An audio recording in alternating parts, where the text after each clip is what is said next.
Bonjour à tous. Aujourd'hui, j'aimerais parler des métaux précieux parce que, comme je vous avais dit dans une de mes dernières vidéos, on est dans une période très, très favorable à la montée des métaux précieux, de l'or, de l'argent et peut-être des autres. Là, ça va peut-être suivre le mouvement. Il y a le cuivre aussi là, qui donne un bon coup, l'aluminium aussi. Donc, c'est à suivre. En ce moment, ce qui arrive, le mois de mars, c'est un temps qui est pas très, très propice aux bourses. C'est ce qu'on vit en ce moment. De là à dire qu'on va avoir un crash, j'en ai aucune idée, mais on va aller regarder les graphes si ça pourrait arriver. Je dis un crash, peut-être un mouvement spontané vers le bas, et là, on s'en va vers là, parce que mars, janvier, février, mars, c'est le creux, et ça devrait, on va voir, après, une fois que mars est passé, la saisonnalité, là, avril, on reprend tranquillement du mieux, mais je ne sais pas, cette année, la bourse, c'est un peu fou face aux décisions que Donald Trump prend au niveau des tarifs, au niveau de nous, les tarifs au Canada et un peu partout sur la planète, parce que dans le fond, le Canada et le Mexique sont impactés. Là, il a reculé ça encore d'un mois. Mais moi, je pense personnellement, on va revenir tout à l'heure sur les métaux précieux, parce que c'est de ça que je veux parler.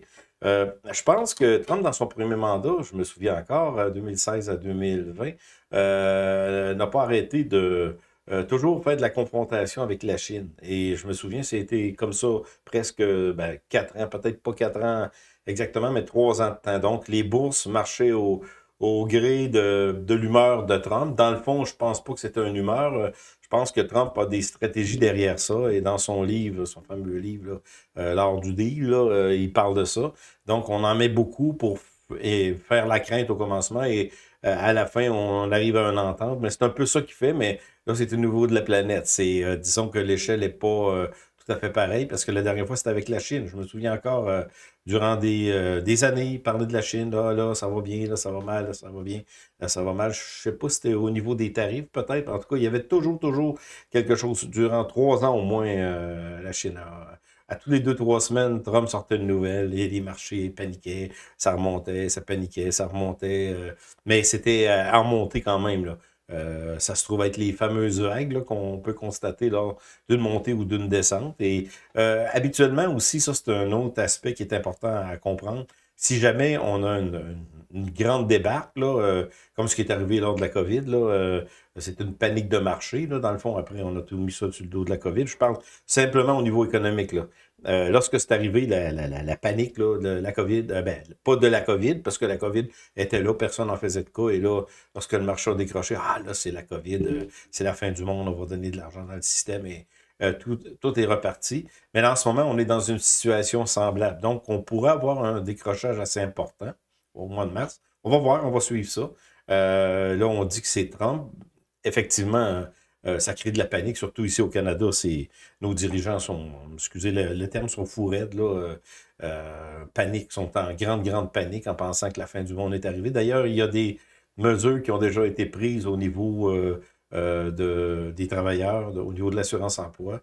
C'est sorti vendredi au niveau du Canada, je parle, là, où on va prolonger l'assurance-emploi pour des usines qui sont touchées là, par ça. Aussi, il y a d'autres mesures qui, qui vont être prises, là, ben, c'est au niveau de la banque de développement, je pense, je ne sais pas trop, mais qui vont donner des sous aux entreprises qui ont des difficultés. Donc là-dedans, ça va être encore la fête au cash gratuit. Ça va être à peu près le même scénario que la COVID. Il y a beaucoup d'entreprises qui vont profiter, je le dis très, très clairement, là, qui vont profiter de cette situation-là, qui vont essayer de trouver des failles pour en profiter.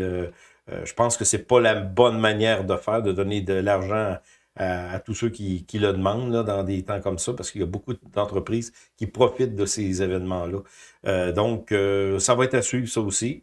Euh, dans le fond, la politique américaine, au niveau des taux d'intérêt, peut-être en glisser un mot, c'est assez important parce que les taux d'intérêt au niveau du Canada, à cause de la panique canadienne, à cause des tarifs, bien entendu, je dirais pas simplement à cause des tarifs, parce que Trump a reporté ça d'un mois et il va jouer avec ça peut-être durant 2 ans, là, jusqu'à qu'on soit à mi-mandat là, au niveau des États-Unis, mais et ça fonctionne, il faut le préciser.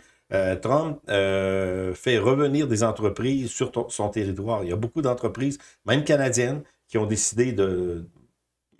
Ils sont existantes, soit aux États-Unis ou au Canada, mais là, ils vont vraiment mettre plus de capitaux et plus de présence, être plus présents aux États-Unis. C'est la même chose qui est arrivé avec TMCS, je crois que ça s'appelle comme ça, là. Ça se trouve être à Taïwan au niveau des puces là, électroniques. Donc, c'est le plus gros là, au monde. Là. Elle s'implante aux États-Unis physiquement. L'usine va être implantée aux États-Unis. Donc, ça fonctionne. Hein. Cette crainte-là fait en sorte que beaucoup d'usines se déplacent aux États-Unis. Et ce qui va arriver au niveau de l'usine automobile, les usines automobiles aussi en Ontario, ben, il va y avoir beaucoup. Ben, c'est pour ça que Doug Ford est en pleine panique, là, parce que dans le fond, Trump fait la menace et dit même qu'il importerait la production de ces usines-là aux États-Unis. Donc, on pourrait vivre des fermetures. Et puis là, je ne veux pas me lancer dans une haine de ce qui arrive aux États-Unis, parce qu'une haine de Trump là, et de tout ce qui arrive aux États-Unis, parce qu'il y a des personnes qui réfléchissent vraiment pas, ils sont en pleine panique et ne sont pas capables de voir un peu plus loin. Donc, en ce moment, c'est la panique générale et on lance des insultes dans les journaux, on traite tous ceux qui pourraient parler logiquement de bandits, de criminels, de traîtres. Moi, je voudrais tout simplement prendre un peu de recul, regarder ce qui arrive, ce qui va arriver, sans dire que je sais ce qui va arriver, je ne le sais pas. Mais je suis comme vous, face aux tarifs, là, je parle les Canadiens, mais aussi peut-être prendre du recul, enlever les barrières tarifaires qu'on a entre nous, les provinces. Ça commence déjà à se parler, donc c'est une bonne nouvelle pour notre pays, là, le Canada, qui est en fait une confédération, parce que ça se trouve être une confédération qui a eu comme départ en 1867. Donc, on a tout pris on va dire les États, les provinces du Canada. On en a fait un pays en disant que c'est un pays, mais dans le fond, on est vraiment, on a beaucoup de points là, où on ne s'entend pas là, au niveau du Canada. Faut pas penser qu'on est tout on a une grande unité, là. Les provinces de l'Est, le centre, Québec, Ontario, province de l'Est, Nouveau-Brunswick, Terre-Neuve, Nouvelle-Écosse. C'est vraiment différent comme mentalité, le Labrador. On a une mentalité qui se rapproche beaucoup du Maine, comme j'avais dit dans une de mes vidéos, Vermont, Maine. Les provinces, Manitoba, peut-être, je ne sais pas trop, Saskatchewan, et ensuite vous avez l'Alberta. Eux se rapprochent d'une manière très forte là, au niveau des Américains, le pétrole, la consommation des énergies fossiles pour nos énergies, pour faire fonctionner nos véhicules et un peu tout. Donc, puis là, on a la Colombie-Britannique qui se rapproche beaucoup de la mentalité. On a l'Oregon, mais la Californie, donc c'est une mentalité plus woke, euh, plus de gauche. Là. Donc, non, le Canada, c'est pas une unité où tout le monde pense la même chose. Non, il y a des mentalités différentes, mais en tout cas, on va aller immédiatement aller voir les indices. Cette semaine, je ne sais pas ce qui va arriver. On a eu un peu de panique la semaine passée, comme je vous disais. Et ce qui est important de comprendre aussi, c'est que le dollar américain a dégringolé. Ben, dégringolé, il faut s'entendre. Là. On va aller le voir. Là. En tout cas, a subi une perte assez importante. Il y avait eu une montée, là, une perte. Les taux d'intérêt, comme je vous ai dit tout à l'heure, ce que je vous parlais, au niveau des États-Unis, là aussi, si la bourse tombe, les taux d'intérêt vont suivre à la baisse. Et au Canada, c'est sûr, on l'a dit, c'est-tu Tiff McLean? Voyons, son nom, je ne me souviens pas. Là. Le président de la Banque du Canada là, a dit que les taux d'intérêt, on va les descendre d'une manière plus agressive. C'est le 12 mars que ça s'en vient, là, le 12 mars. On est le 9 aujourd'hui. 12 mars, on va avoir une annonce. Ça serait probablement 0,5 de baisse là, des taux d'intérêt. Donc, on continue la baisse. Et comme je vous avais montré sur les graphiques, lorsqu'on commence à avoir une descente, mais d'habitude, le mouvement suit. C'est une tendance baissière au niveau des taux d'intérêt. Et on est en train de suivre ça. Et les États-Unis, eux aussi, si les bourses continuent, comme je vous dis, le mois de mars, c'est un mois qui est moins propice, justement, à une montée, bien là, il va probablement avoir aussi une panique à ce côté-là, même si Jérôme Powell vient de dire non, les taux d'intérêt, on va attendre ce qui va arriver. Ça se peut aussi, là, mais en tout cas, nous autres, au Canada, là, vu qu'on va subir des contre-coups, là, des tarifs, là, il faut dire, là, c'est important de le comprendre. Trump a reculé sur les tarifs là, pour un mois. Là, ils vont revenir là-dessus. Ils vont hanter le Canada et le Mexique, surtout le Canada, là, qui ne veut pas négocier. Et il ne veut pas négocier avec Justin Trudeau. Mais vous allez voir au niveau de ce qui va arriver au Canada, là, c'est sûr que ici, on veut quand même Trudeau. C'était aujourd'hui qu'il y avait le vote, je ne sais pas, 17 heures. D'après moi, on doit savoir. Je peux aller zioter ça hein, en même temps que je vous parle. Là. C'est aujourd'hui qu'on devait savoir que euh, euh, je pense que c'est fait. Le chef libéral pourrait convoquer une élection d'ici quelques semaines. Ben, ça s'en vient. Ben, je vais vous montrer ça parce que je j'y pensais pas. C'était à 13 heures, je pense que le vote se terminait. Et je pense que, ben, sans surprise, l'ancienne. Je sais pas, je le vois pas. Pourrait convoquer des élections. En tout cas, de toute façon, ça s'en vient, là, puis c'est sûr, c'est euh, Carney qui remporte l'élection. C'était un front qu'on voulait faire tout simplement pour montrer qu'on avait une bataille entre chefs. Non, Justin Trudeau avait démissionné, et c'est sûr, c'était Carney qui était dans leur carnet. Donc, ici au Canada, avec Carney, Poilievre, les sondages, ça avait baissé, mais là, c'est en train de remonter. On voit que Carney, même s'il a été président de la Banque du Canada et président de la Banque d'Angleterre aussi, c'est un peu un cadeau empoisonné. Il n'y a pas grand-chose dedans. C'est une boîte un peu vide. Et puis, il a menti en plus. Donc, ça additionne des éléments qui font en sorte que le peuple canadien, même si le peuple canadien québécois se font manipuler par les médias, ben là, il y a quand même un réveil là, face à ce qui va arriver. Je ne sais pas, je pense que c'est pas encore officiel, mais c'était aujourd'hui que c'est Mike Carney qui va gagner, ça c'est sûr. Je pense que c'est une surprise pour personne. Et... Donc, bon, on peut aller voir ça comme ça. Je l'ai mis, excusez, je l'ai mis comme ça. J'ai pas quelques semaines. Bon, pourrait convoquer des élections. Ça aussi, au niveau des élections, on pensait que ça pourrait aller un peu plus tard. En tout cas, ça spéculait à savoir si Mike Carney, ben, parce que c'est lui qui va être le prochain chef, si Mike Carney pourrait devenir premier ministre, il devient automatique là, lorsqu'il va remplacer Justin Trudeau, mais sans élection pendant des mois. Je pense pas. Je pense qu'on va convoquer une élection très, très bientôt. Une élection au niveau du Canada. Et heureusement, je le dis heureusement parce que moi, je suis plus capable de voir les libéraux. Je pense qu'ils ont fait beaucoup de. Quittez la page. Ils ont fait beaucoup de dommages au Canada. Et là, on se trouve à être. Oups, excusez. J'ai un petit bug. Oh, oh, oh, oh. Ah, ok, excusez, je reviens ici. Oui, c'est reparti. J'ai un petit point, excusez. Bah, c'est lorsque j'ai ouvert ma page au niveau de l'élection. Là, je pense que c'est les libéraux qui ont trafiqué mon ordinateur pour essayer de couper ma vidéo. Ou peut-être les Russes, dans le fond. C'est peut-être les Russes, je ne sais pas trop. C'est les Russes complices avec, ou les Chinois complices avec les libéraux qui ont gelé ma page pour m'empêcher de faire cette vidéo. Vous comprendrez que j'ironise.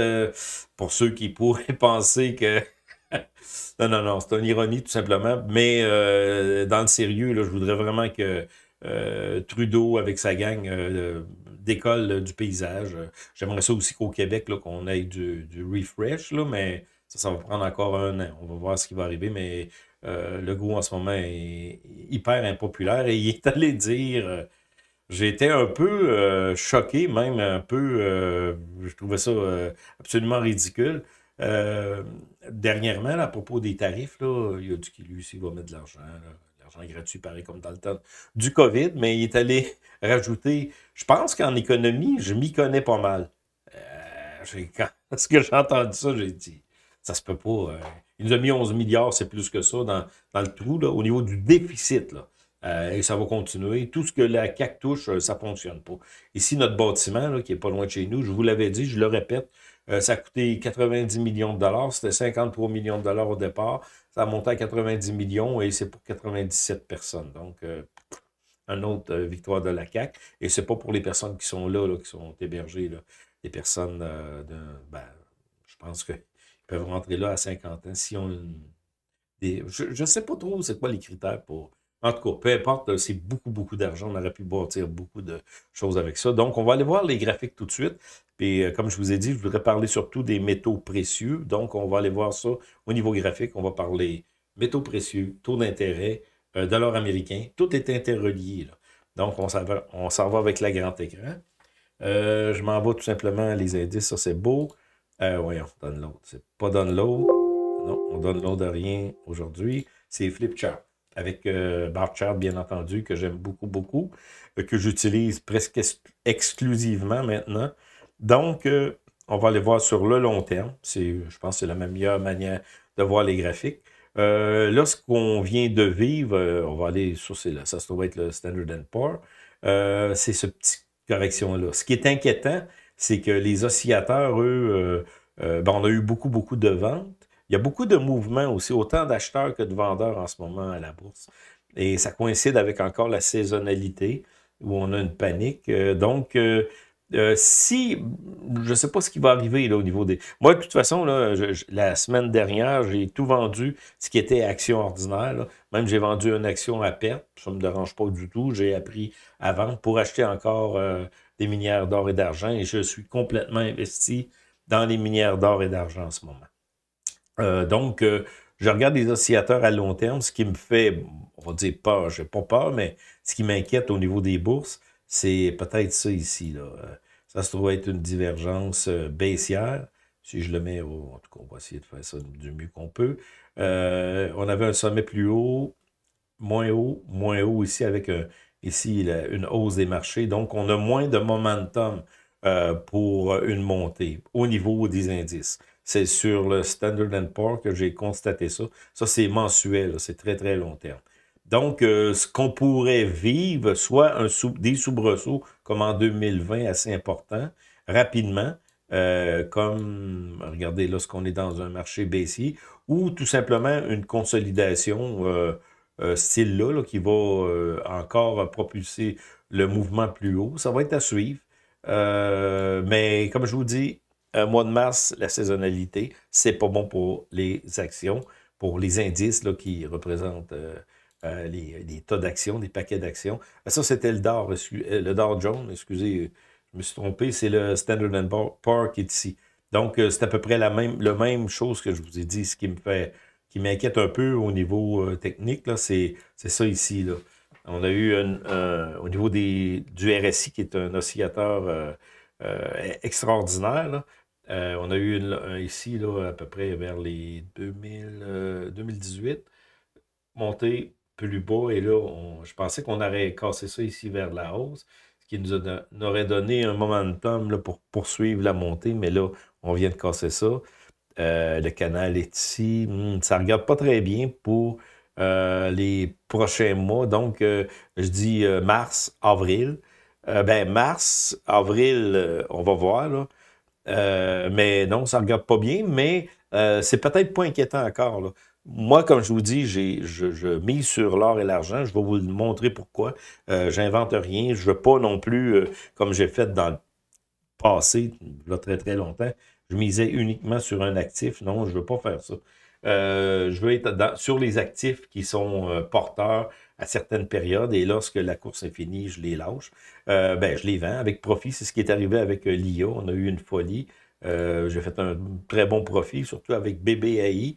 J'ai tardé un peu à vendre les dernières actions, mais c'est quand même bien, là. Non, le mouvement est terminé. Là. On avait monté pas mal, mais là, on est rendu à 3 $. On avait monté à 10 $, proche 9 $. Là.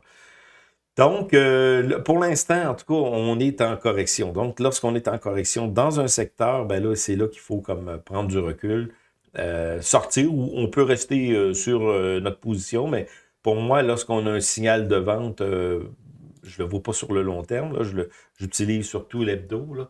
Ben, lorsqu'on a un signal de vente comme c'est là, ben, je vends. C'est vraiment vente là, sur l'hebdo, même quotidien aussi. Donc, pour le moment, on est en correction. Où est-ce que ça va nous mener? J'en ai aucune idée. On pourrait avoir un revirement, mais on sera là lorsque le revirement se produira. Mais là, pour l'instant, c'est pas à la hausse. Donc, on va continuer sur le long terme. On va aller, ça se trouve être le Nasdaq. Le Nasdaq est ici plutôt bon. Tout ce qui est technologie, l'IA, tout ça, on est en correction en ce moment. Regardez, c'est le même scénario que je vous disais là, au niveau du RSI, au niveau du MAC aussi. Là. Au niveau technique, je dis bien. Là. Donc, on est en correction. Ça, c'est le dollar. On va aller voir maintenant ben, les minières d'or. Le dollar avant. On va aller voir le dollar américain.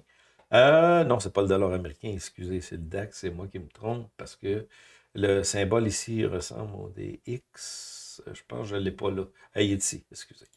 Le DXY, ça va être le dollar américain. Là. Regardez ce qu'on vient de connaître ici, c'est une baisse assez importante. On avait une montée.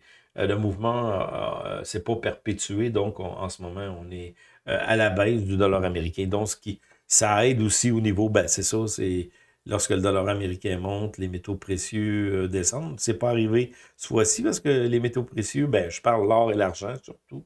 On continue à monter, mais là, on descend et les métaux précieux, eux, poursuivent leur course. Au niveau des minières, on n'a pas encore connu le mouvement. Et c'est ça, là, c'est là-dessus que je voudrais focuser. Moi, ce que j'ai fait, je me suis positionné dans des minières d'or, d'argent, surtout d'argent, mais les deux pareils, parce que je m'attends à ce que le mouvement puisse exploser dû au fait que l'or et l'argent vont surtout l'or, là, va défoncer le 3000 $. Si ça n'arrive pas, ça n'arrivera pas, mais je pense qu'on va y arriver. Et ça, ça se trouve être le Gold Silver là, Index. Là. Donc, à long terme, on voit très, très bien que lui n'a pas connu de correction. Au contraire, ce mois-ci, on continue à monter. Regardez, au niveau technique, là, c'est très, très beau. Donc, c'est pour ça. Puis, on arrive justement dans la saisonnalité parfaite, mars-avril avec ce qui se passe, les craintes de guerre aussi. Malheureusement, il n'y a pas encore de signature de paix. L'Europe, vous le savez très, très bien, ceux qui suivent la politique européenne, Macron, qui veut absolument perpétuer cette guerre mortelle qui est absolument abominable au nom de la liberté des Ukrainiens. Mais dans le fond, ça les arrange de ne pas avoir d'Ukraine en paix. Donc, on va suivre ça pareil. Et ça se trouve être notre mouvement de l'or où on n'a pas encore été aux 3000 $. D'après moi, mais écoutez, je regarde comme vous les graphiques, tout le monde regarde les mêmes graphiques. On semble être prêt pour le mouvement pour casser le 3000 $. Mais on va suivre ça mois de mars-avril. Au niveau de l'argent, on a monté. Là. Regardez ici, là, ça, c'est le graphique à très long terme. Par contre, il faudrait vraiment dépasser l'ancien sommet. Mais comme je vous ai toujours dit, puis c'est même pas baissé à long terme. On va le voir hebdo, ce que ça me dit. Regardez. Au niveau hebdomadaire, là, on n'est pas, pas rien qui me dit qu'on n'a pas suivi le mouvement. Au contraire, on a connu une hausse en février, là, jusqu'ici, puis là, on est rendu ici en mars. Là. Donc, c'est ça. Et puis, peut-être terminer par... Excusez. Je voulais aller voir les taux d'intérêt, mais je ne les ai pas là-dessus. Je vais changer ça, je vais aller voir l'économie. On continue au niveau des taux d'intérêt. Flip chart. Et on va aller voir, surtout, ben, je vais aller voir au Canada parce que je reste au Canada, je demeure au Canada, donc je suis plus intéressé par les taux d'intérêt ici et je vais aller mettre ça comme ça.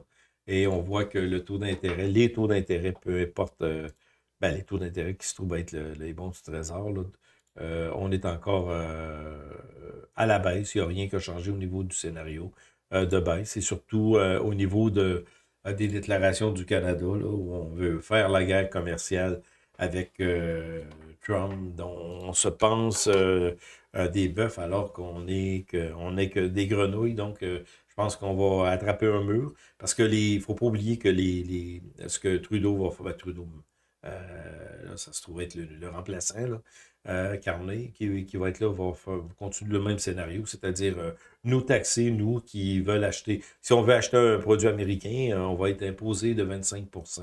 Et on a beaucoup, on s'en doute peut-être pas, là, on a beaucoup de produits qui arrivent des États-Unis, tandis que eux, qui imposent pas le tarif maintenant, ils donnent un délai, là.